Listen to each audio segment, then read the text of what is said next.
แล้วเราจะเดินแล้วมันไม่ยอมออกอ่ะพี่เอ็กซ์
ตัวเมียเป็นขี้เลื้อนด้วยไว้ผมไปดัดอย่างนี้อ่ะใครดัดผมให้อ่ะอะไรลูกแล้ว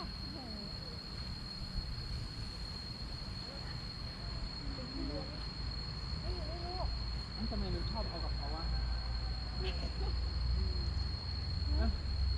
มากกว่าตัวน่ารักจังเลยลูกดิงกลัวต้องโยนให้เขา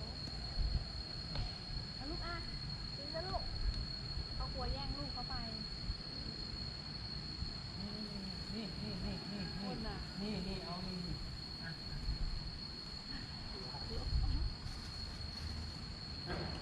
เอาลูกอ่ะดิงนะลูกเอาลูกอ่ะตัวเมื่อกี้เหรอไม่ใช่คนละตัวกันปะตัวเดียวกันพี่แอ๊กไอตัวนี้สวยกว่าเพื่อนเป็นเพื่อน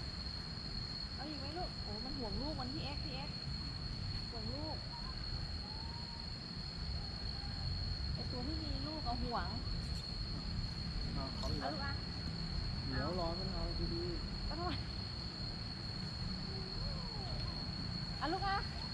กินซะ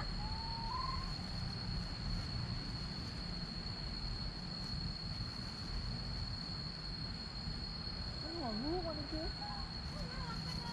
โอ้หนักเลยนะจับหางลูกมันอยากกินจับหางลูกมันนะเป็นเกาที่ผมระวังมันห่วงลูกมันห่วงลูกลูกอ่ะกินซะอย่ามากัดขาโดเอาลูกอ่ะเอาไหมครับ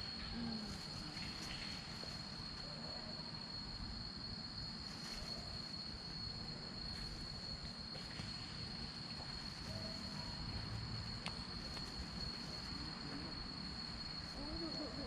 ทารกเงี้ยวทารกเมื่อกี้แบมือขอยนะพี่เอ็กลูกลิงนะ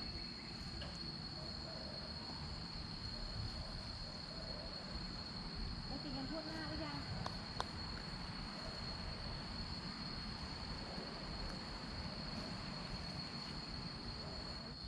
หมดละ